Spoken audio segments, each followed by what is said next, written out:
He that the Son set free is free indeed.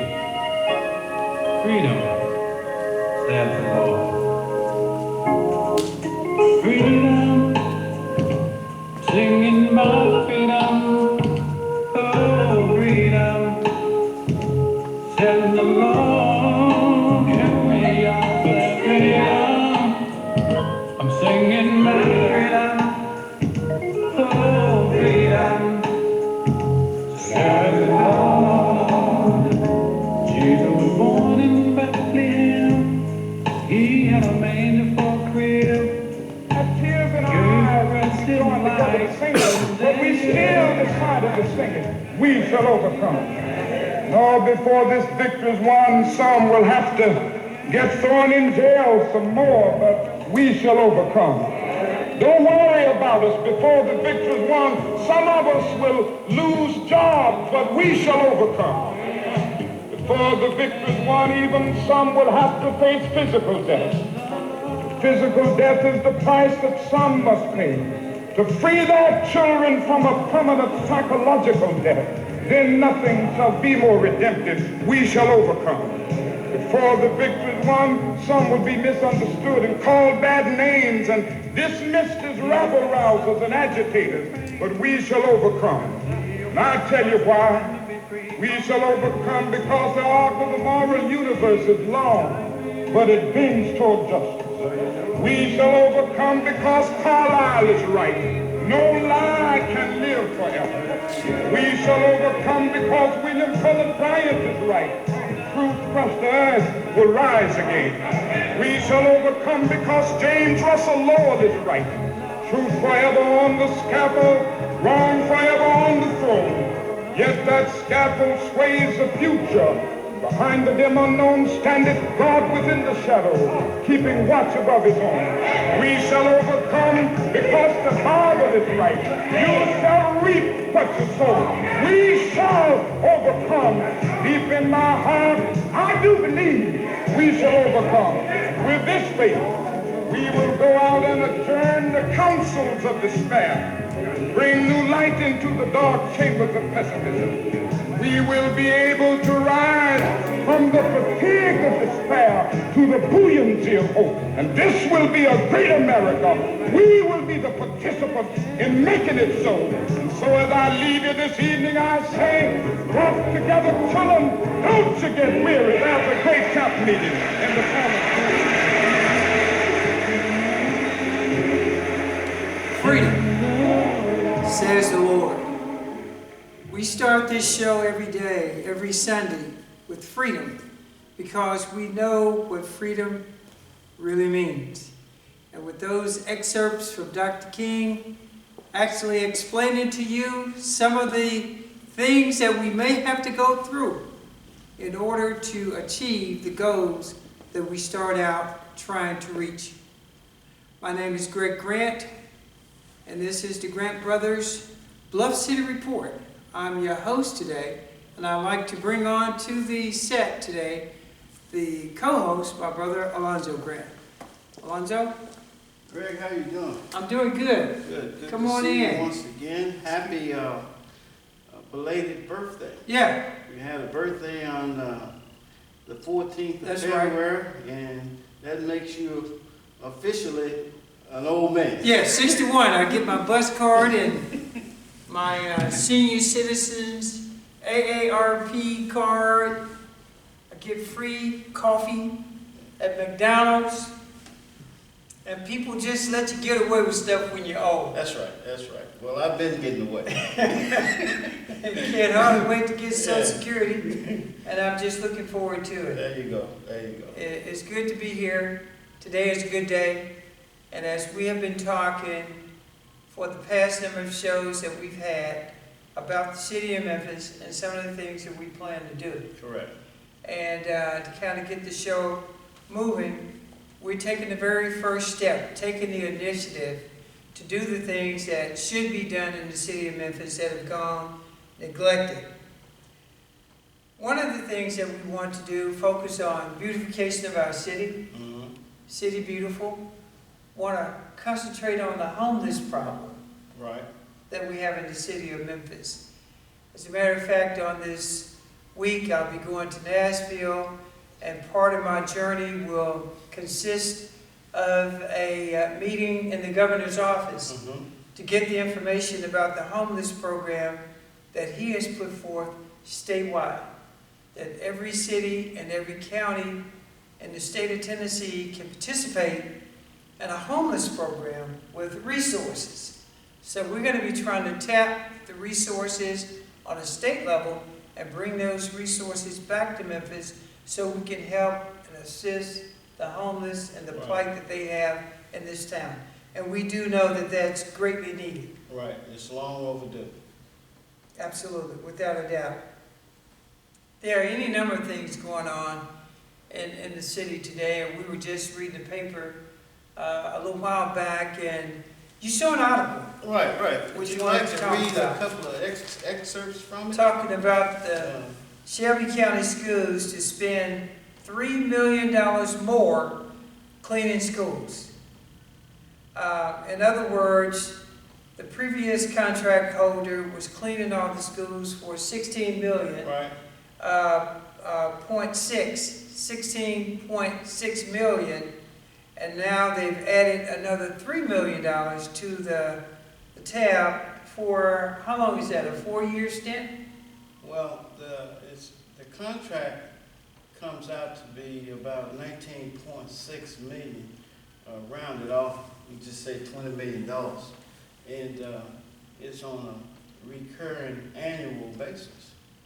$20 million every year. $20 million to clean up the schools.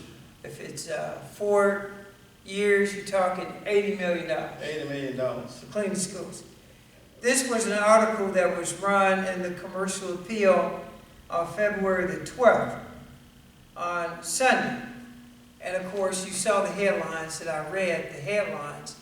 And we feel like this is just a total disgrace. Well, and my problem is, so it wasn't good enough for the existing school people at $16 million to clean the schools up. And you jump ship to go and get some national companies like ServiceMaster and Aramont to clean the schools where local people could have jobs with the Shelby County school system. Right.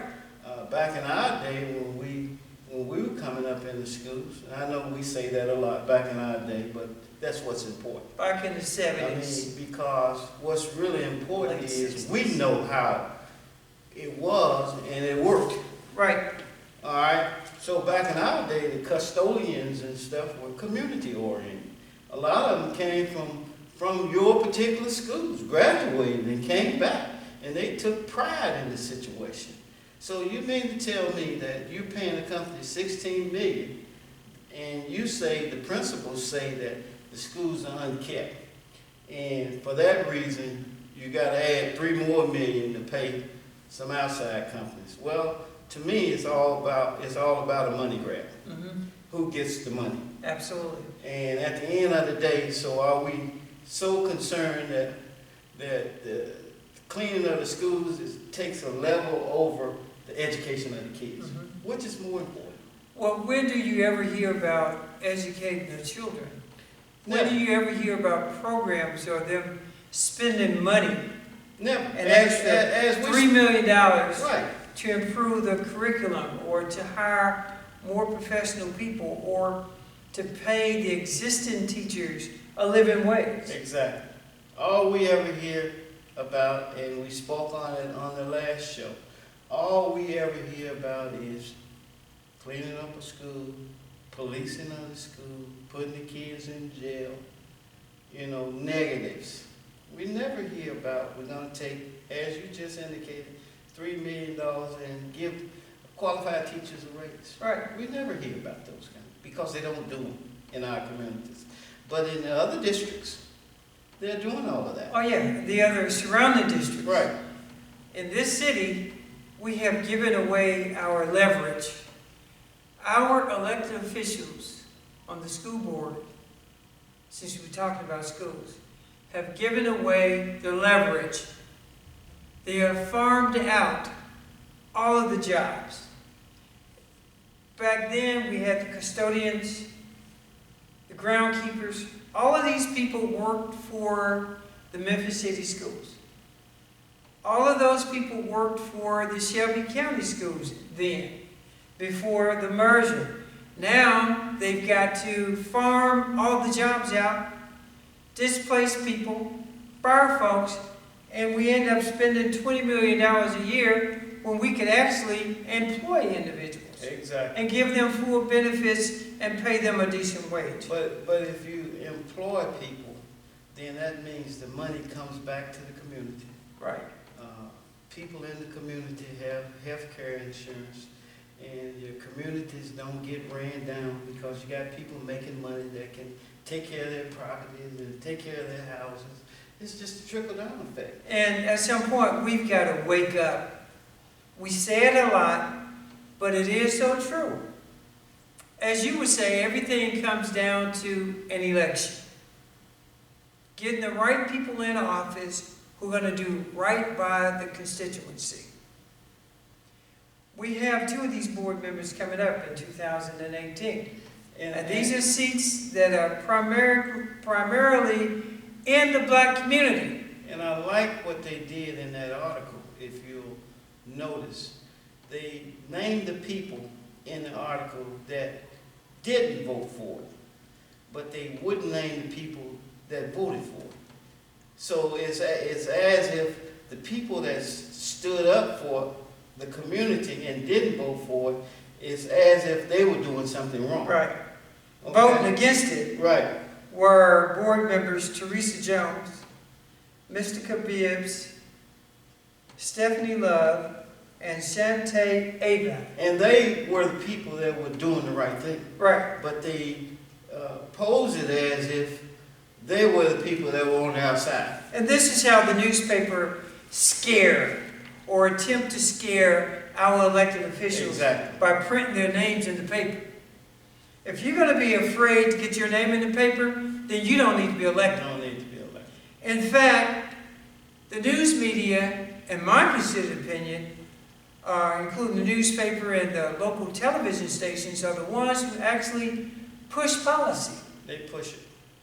And then they want to ridicule people who do not go along with their thought pattern. Prime example in that paper. So what's wrong with Teresa Jones voting against it? Apparently, they thought something was kind of fishy. As we know something is kind of fishy. Fishy. If you're spending $16 million and now you got to raise it up by $3 more million, and the people that were trying to do a really good job began to bid for it, and you say the school system is scrapped for cash, why are you adding $3 million more to the cleaning contract? Exactly. But they'll slant the story the way they did in the paper in order for us to buy into the foolishness. Right. I mean, it's like I was telling my mother, or our mother the other day, right, about the way that the news people slant stories against the black community right here in Memphis. I mean, every day, all day, you get Channel 3, Channel 5, all of them. Any little incident come up is breaking news if it's in the black community. Yeah, absolutely. I mean, you could take, the other day they had a fire somewhere, and the breaking news, the fireman got smoke inhalation. He had to go to the, how is that breaking news? You know, how is the negatives always the breaking news for us? Now, I'm sure out in the suburban areas, they have the same situations we have going on. All the time. They have people that have fights in their homes and all kinds of stuff, but they never report any of that stuff. So these are the kind of things that's incumbent upon us to put out and present to our people. We got to present to our people that is more to the story than what these people report. But these are our people. Teresa Jones. Right. She represents out north. Us. And on the downtown area. Ms. Khabibs is out here in Whitehaven. Stephanie Love is extreme north. And Shantae is out south in Whitehaven and South Memphis as we know it.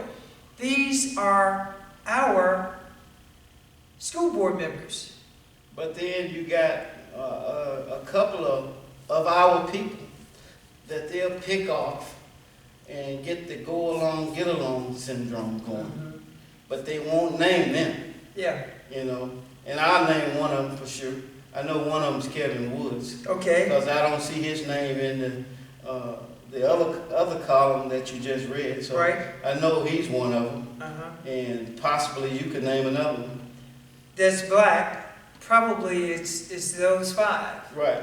This is 4, he makes 5. Right. At any given day, those 5 could rule the day. They could rule the day. But apparently picking off one of ours. That's all it takes.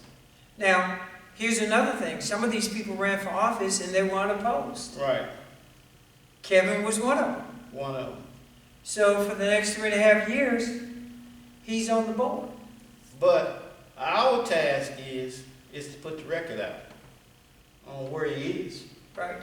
So when his time does come, we'll know who he is. Absolutely. And you can't come to the community and fool us. Right. And say, this is what I've been doing and thus and so. We put the record out. Absolutely. And that's why it's going to be so important for us to mobilize voters registration, to get that back on the forefront. We've got to get our numbers back up. Got to get them up. Donald Trump, the president, is talking about voter fraud all over the country. So what if you've got people that are dead on the voters' roll? Millions and millions of people are going to be on the voters' roll that are deceased. But there's a remedy. If that person doesn't vote within 2 federal elections, then that person's name is purged from the file. It's only fraud if somebody comes to impersonate a dead person. Right. We don't have any of that. We don't have any of that. People impersonate dead people. If your mother died today, you're not going to call the election commission and say, my mama just died yesterday. Will you please take her name off the voters registration file? People just don't do that. They don't do it. So if your mother doesn't show up for 2 presidential elections, they will assume that your mother is either deceased or she has no interest in being on the file anymore, and then her name is removed. Correct. The other frightening thing is every day downtown at 201 Poplar, when people are creating crime and all, and it may be a simple misdemeanor, and you come down there and they say that particular misdemeanor require you to be 1129 in jail. That's 1 year. Or you can take a felony and go home today. Most people take a felony and go home that day. But at the end of every business day, the election commission is over at 201 Poplar collecting all of the convicted felons' names and their social security number. And they are taking these people off the roll on a daily basis. So we're going to have to get voters registration going again. Right. To beef our numbers up, to take control of that school board. Right. To save what's left of it. Because when they merged those school systems, and you know how hard we worked against that merger, our children lost. Not only that, over 3,500 people lost their jobs. And a lot of these people haven't been able to find gainful employment since they were terminated from the school system. So I'm still a little upset about what happened with that. So based on that and what we've got left, we've got to get people elected that's going to preserve what's left. Right. Otherwise, within the next 5 years, it won't be any school board. Everything is going to be private. It's going to be charter schools, green dot schools, blue dot schools, this academy and that academy. You won't have any public schools anymore. And I think one of the ways that we'll probably be able to get our numbers up, I know we will, is when we get our boots on the ground of our 500 black men. Mm-hmm. And when we arm our 500 men and dispatch them throughout the community of Memphis, then we're gonna have them with, say, credible information, lawful information, and at the same time, they can have voters registration forms along accompanying them Right. when they're out in the streets.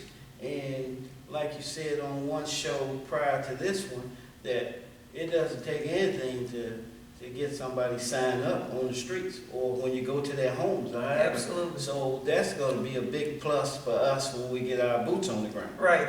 And we're going to call on organizations to help us. Fraternities and sororities, block clubs, neighborhood associations, and let us not forget the local church. We're going to call on these ministers and ask them to allow us to do voters registration. That's simple. It's simple. That's, we're not asking you for any money. We're not asking you to even fill out a form. Just give us access to the people. Give us a place at the church where we can do voters registration. And it's going to work for everybody that's concerned. If we get voters registration up and we get an opportunity to get the people back in that's for our communities, then that means that the tables will turn. Jobs will come back. People that go to church will have jobs. They can put more money in church the way that the system is designed to go. If you got half of your membership unemployed, where you going to get your tithe? Your revenue is going to go down. And then at the same time, city government is saying, well, the churches can do more. How can they do more when the people that go to their church, you just lay them off? Absolutely. Yeah. How can they do more? They can't do any more, and you're going to find that the church's revenues suffer. Like you say, half the church is unemployed. Most of these people working for these government agencies, schools, just good old church going people. City of Memphis, church people. Shelby County, church people. And the first place that suffer is the church anyway. And you turn around and ask those people to double dip when they don't have single dipping. So we just got to be about our hog killing on this voters registration drive. And I think you wanted to talk about a new program that the mayor's coming out with. Absolutely. I saw excerpts of the mayor's approach, one of the approaches to trying to curb crime. It's going to take all of us working together. Hiring 500 more police officers is not the answer. You told me yesterday that the police only respond to the criminal call that comes in to the police department. That's right. They may not be able to stop another robbery unless they just happen to be driving down the street in front of the Dollar General store or just happen to be parked on the parking lot to deter a person from coming in and robbing. They're going to rob anyway. Right. And I heard a city council guy, Burley and Boyd, that's probably one of the most sensible things I've heard him say. What did he say? Sunday on one of the talk shows, that what we've been saying for the longest, that police don't prevent crime. Police respond to crime. So when the murder goes down, or whatever it may be, or if it's a domestic situation, then somebody gets on the phone and says, hey, we got a problem over here, or we found somebody dead. Absolutely. So the police don't ride around and say, let me see this, let me see what, they don't ride around and do that. Police is to respond to crime. Absolutely. Period. That's why all of us have got to get involved. So we see things shady. You need to pick the phone up and call. That's right. And they're going to respond to that phone call. In a lot of cases, that's preventative of criminal activity. That you make that phone call and the police respond, so whatever was going bad prior to the call being made may not happen if you pick the phone up. Right. And it gets back to what the mayor was talking about, adopt a block. Right. Adopt the block that you live on. Don't worry about the block behind you. Just take care of your block. Take care of your block. Take care of your street. Be an ambassador for your street. Not only looking out for crime, but looking out for cleanliness or having a clean street. So, you know, just the other day when I went over to our mom's house, somebody got put out. And I saw all this trash on the street. When they put somebody out and they put all the trash on the street, then the neighborhood has to live with all that trash. Right. All of that pollution. So I immediately got on the phone, called Councilwoman Fuller, and within 2 days, that trash was picked up. So Janice is starting a beautification program where our mother is going to participate, where she's going to adopt her block. Right. Look out for the cleanliness of the street. Look out for crime activity. If the light fixture on your street is blown, then you got to call MLG&W and tell them to come out and put in a new bulb. They'll come, but the call has to be made first. Begin to take responsibility. They'll come because as of a year or 2 years ago, we pay for street lights. Yeah, we did. Thanks to, who's that, Ed Ford Jr.? On our utility bill. It's on the utility bill now. We pay for that. You pay about $2 a month, every month, for city street lights. Call. If there's an abandoned house next door to you, call. If you have to call every day, call every day. Call your city council people and let them know. They will make a call to the division director. Exactly. And have that person to respond specifically to your phone call, where you begin to get results and not drive down the street and your street looks like a war zone. That's right.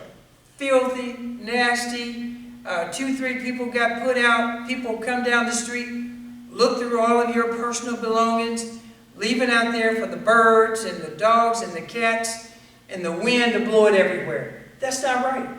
And we got to get back to what we call City Beautiful.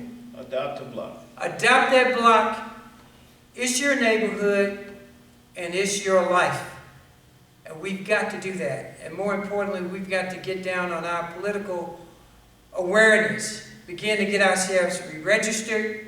Start over for the things that we know works. That's right. I mean, we can't continue to abandon the things that work for the unknown. Absolutely. I mean, we've tried the unknown and look what it got us. Nothing. Nothing. Absolutely. Nothing. We're worse off than we were in the 60s. Isn't that amazing? You know, Less businesses, less of everything. less political strength, Less. less economic development. Less. Less. Everything is less. Everything is less. We, in the late 60s, early 70s, the 9th Congressional District was created for who? For black people. For black people. To have representation in Washington, D.C. In 2017, We gave it away. we got less. So now we've got to take it back, flex our muscles, and be serious about the real progress of the city. Because from the 60s to 2017, it's probably more of us here now than it was then. In the coming days, in our next report, we're going to give you a time where we all are going to begin together and get that 500-man mentor program moving. That's going to be including girls and young boys. Can't leave girls out. Can't leave them out? We got to make sure that they are attended to just like the boys. That's right. And we're going to put forth this effort, and we're going to ask you to join us.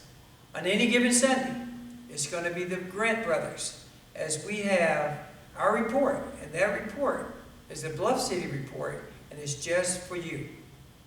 Thank you, and have a good night. What do you think? Pretty good? Yes, sir.